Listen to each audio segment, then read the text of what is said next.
நம்ம லைஃப்ல ஜெயிக்கணும் அப்படின்னாக்க தோல்வியை துரத்திக்கிட்டே போகக்கூடாது. மாறாக தோல்வியை நம்ம ருசிக்க கத்துக்கணும். எந்த அளவுக்கு தோல்வியை ருசிக்கிறீங்களோ அந்த அளவுக்கு உங்க வாழ்க்கை படிக்கத்தக்க புத்தகமா மாறும். இதுக்கு பெஸ்ட் எக்ஸாம்பிளா இருந்தவர் தான் இவரு.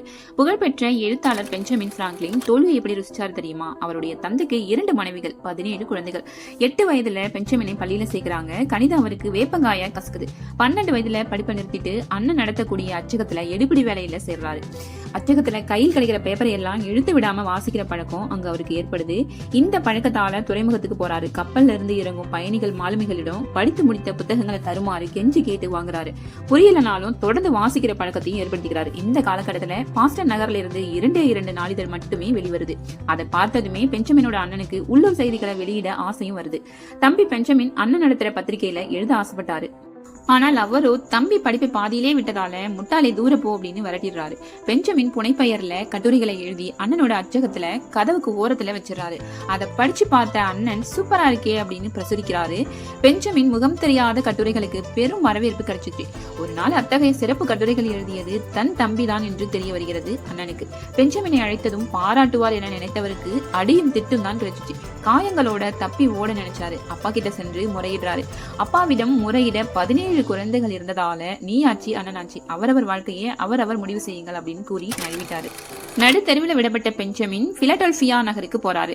தன் தோல்விகளால கிடைச்ச அனுபவத்துல வெற்றிக்குன்னு பல குணாதிசயங்களை வகுக்கிறாரு. தேவைப்படும் போது மட்டும் பேசுறது, தேவைக்கு மட்டும் உணவருந்துறது, ஒழுங்காக காரியம் செய்யறது, சிக்கனம் கடைபிடிக்கிறது, பதட்டமின்றி செயல்படுதல், ஒழுக்கமாக வாழ்றது, அடக்கமாக வாழ்றது, இப்படி பல குணங்களை வரிசைப்படுத்தி அப்படியே வாழ்ந்து காட்ட அச்சக தொழில சாதிச்சு புதுமைகளை பல புகுத்தி பைபிளுக்கு அடுத்தபடியாக அதிகமாக விற்பனையான புவர் ரிச்சஸ் அல்மானக் அப்படிங்கிற புத்தகத்தை எழுதி வெளியிடுறாரு. இதனோட விளைவாக பணம் கொட்டுச்சு. புகழோட உச்சத்துக்கே போனாரு பெஞ்சமின். மனைவி, மக்கள் என வாழ்க்கை நன்றாக அமைந்தது. அதோடு நிக்காம கிடைச்ச செல்வத்துல மக்களுக்கு மருத்துவமனை, கல்வி நிறுவன பலவற்றை நிறுவனாரு. 1750 வருஷத்துல அமெரிக்கா இங்கிலாந்திடம் அடிமைப்பட்டு கிடந்துச்சு. விடுதலை பெற பெஞ்சமின் பிராங்க்லின் வீர முழக்கமிட்டாரு. விடுதலையும் கிடைச்சிச்சு. தோல்விகளை ருசிச்சு வெற்றியை நிலைநாட்டினாரு பெஞ்சமின் பிராங்க்லின். ஒரு மனிதரால இவ்வளவு செயல்களை செய்ய முடியுமா? அப்படி செயல்பட்டாலும் எல்லா செயல்களையும் வெற்றி பெற வைக்க முடியுமான்னு யோசிச்சோம் அப்படின்னா அதுக்கு இந்த மனுஷன் பெஸ்ட் உதாரணமா இருப்பாரு. ஒரு சில மனிதர்கள் தான் இப்படி நாம பார்த்து ஆச்சரியப்படும் வகையில இருப்பாங்க. ஒரு சாதனையாளர் இருக்காரு அப்படின்னா அவரோட துறையில மட்டும் வெற்றி அடையாம மேலும் பல துறைகள்ல வெற்றி பெறுவது என்பது சாதாரண காரியம் இல்ல. அப்படி என்னென்ன யுத்திகளை கடைபிடிச்சு அவங்களோட வெற்றியை அடைஞ்சாங்கன்னு, அதுக்காக அவங்க எவ்வளவு சவால்களை எதிர்கொண்டாங்க அப்படிங்கறதையும் நாம ஒரு வழிகாட்டுதலா எடுத்துக்கணும். அப்படிப்பட்ட வெற்றி வாழ்க்கை வாழ்ந்த ஒரு மனிதரோட பதிவு தான் இது. எழுத்தாளர், விஞ்ஞானி, அரசியல் வல்லுநர், கல்வியாளர், பத்திரிகையாளர், இசைக்கலைஞர், தத்துவ ஞானி, நாட்டின் உயர் பதவிகள் பலவற்றை அலங்கரித்தவர் என்றெல்லாம் ஒரே மனிதரை பற்றி சொல்ல முடியும் என்றால் அது பிரமிக்க வைக்கும் செய்தியே. ஏனென்றால் இவற்றில் சில ஒன்றுக்கு ஒன்று சிறிதும் சம்பந்தப்படாத நேர்மறையான துறைகளே. இத்தனை அடைமொழிகளுக்கும் பொருந்தக்கூடிய ஒரு மனிதராக திகழ்ந்தவர் தான் நம்ம பெஞ்சமின் பிராங்க்லின். அவர் சாதனை புரிந்த துறைகளாக வேறு சிலவற்றின் பெயர்களை கூட நம்ம சொல்லலாம். பிராங்க்லின் தான் அமெரிக்க சுதந்திர பிரகடனத்தை எழுதி கையெழுத்திட்ட ஐவரில் ஒருவர். அமெரிக்காவை உருவாக்கியவர்களில் ஒருவர். இடிதாங்கியை கண்டுபிடிச்சவரும் இவர் தான். மின்சாரம் குறித்து பல ஆராய்ச்சிகளை, கண்டுபிடிப்புகளை வெளியிட்டவரும் இவர் தான். அர்மோனிகா என்ற ஒரு வகை கண்ணாடியை கண்டுபிடிச்சவரும் இவர் தான். பென்சில்வேனியா பல்கலைக்கழகம் அமைய காரணமாக இருந்தவரும் இவர் தான். வயலின் மற்றும் கிட்டார் கலைஞர், சிறந்த செஸ் ஆட்டக்காரர், நிறைய விஷயங்களை பற்றி நிறைய எழுதியவர். இப்படி இன்னும் எத்தனையோ சொல்லிக் கொண்டு போகலாம். ஒரு வாழ்க்கையில் இத்தனை முத்திரைகள் பதிக்க முடிந்தவர் தன் வாழ்க்கையில் மிக நல்ல மனிதர் என்றும் அறிந்தவர்களால் கருதப்பட்டார்.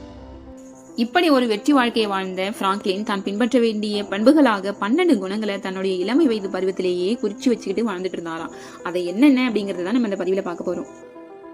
உண்பதிலும் சரி, அருந்துவதிலும் சரி மிதத்தன்மை அவசியம். ஏன்னா நம்ம எப்போதுமே உணவு சாப்பிடும் போது வயிறு முட்டை சாப்பிடக்கூடாது. ஏன்னா நாம வயிறு முட்டை சாப்பிட்டோம் அப்படின்னா நமது மூளை சுறுசுறுப்பாக செயல்படாது. இதனால நமது உடல் சோர்வாக உணர்ந்து நாம எந்த செயலிலும் கவனம் செலுத்த முடியாது. இதனாலதான் ஊக்கத்தை கெடுக்கும் அளவு உண்ணாதே, வெறி கொள்ளும் அளவு குடிக்காதேங்கிற ரூலை இவர் ஃபாலோ பண்ணியிருக்காரு. இவர் ஃபாலோ பண்ணக்கூடிய 2வது விஷயம் என்ன அப்படின்னா, பிறருக்கோ உனக்கோ நலம் புரியும் சொற்களை அன்றி வேறு சொற்களை பேசாதே அப்படின்னு சொல்றாரு. வெறும் நேரம் போக்கும் பேச்சுல எப்போதுமே கலந்து கொள்ளாதீங்க அப்படின்னு இவர் சொல்றாரு. 3வது விஷயம் என்ன அப்படின்னாக்க, ஒழுங்குமுறை. உன் பொருள்கள் ஒவ்வொன்றையும் உரிய இடத்துல வச்சு பழகு. உன் தொழிலின் ஒவ்வொரு பகுதிக்கும் உரிய காலத்தை ஒதுக்கிவை அப்படின்னு சொல்றாரு. 4வது விஷயம் என்னன்னா, உறுதி உடைமை. செய்ய வேண்டியவற்றை செய்ய உறுதிக்கொள், உறுதி கொண்டவற்றை தவறாது செய் அப்படின்னு சொல்றாரு. 5வது விஷயம் என்ன அப்படின்னாக்க, சிக்கனம். உனக்கோ பிறருக்கோ நன்மை செய்வதற்காக அல்ல வேற எதற்காகவும் பணத்தை செலவழிக்காதே, அதாவது வீண் செலவு செய்யாதே அப்படின்னு சொல்றாரு. 8வது விஷயம் நேர்மை. தீங்கு செய்து அதன் மூலம் யாருக்கும் தீமை உண்டாக்காதே.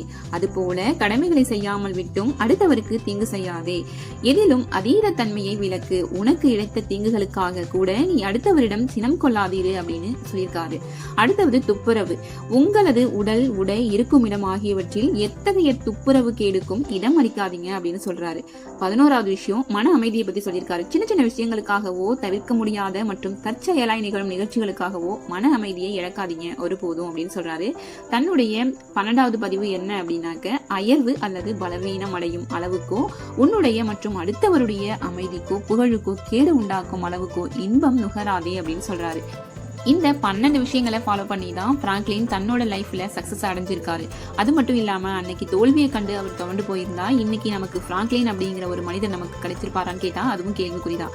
நீங்களும் இவர்கிட்ட இருந்து இந்த மிதத்தன்மை, நாவடக்கம், ஒழுங்குமுறை, உறுதியுடைமை, சிக்கனம், முறையான உழைப்பு, வாய்மை, நேர்மை, நடுநிலை உணர்வு, துப்புரவு, மன அமைதி, ஒழுக்கமுடைமை, இந்த 12 குணங்களை ஃபாலோ பண்ணக்கூடிய பண்புகளை கத்துக்கிட்டு வாழ்க்கையில தோல்வியை துரத்தாம ருசிக்க பழகிக்கோங்க. வெற்றி உங்கள் வசம். இந்த வீடியோ பிடிச்சிருந்துச்சுன்னா லைக் பண்ணுங்க, ஷேர் பண்ணுங்க. சேனலுக்கு புதுசாக இருந்தீங்கன்னா சேனலை சப்ஸ்கிரைப் பண்ணிடுங்க. மறக்காம பெல் பட்டனையும் அழுத்திடுங்க. அப்போதான் நான் போடுற எல்லா வீடியோவோட நோட்டிஃபிகேஷனும் உங்களுக்கு வரும். மறக்காம என்னோட இன்ஸ்டாகிராம் பேஜையும் ஃபாலோ பண்ணிக்கோங்க. நான் உங்களை அடுத்த வீடியோவில் சந்திக்கிறேன். தேங்க்யூ.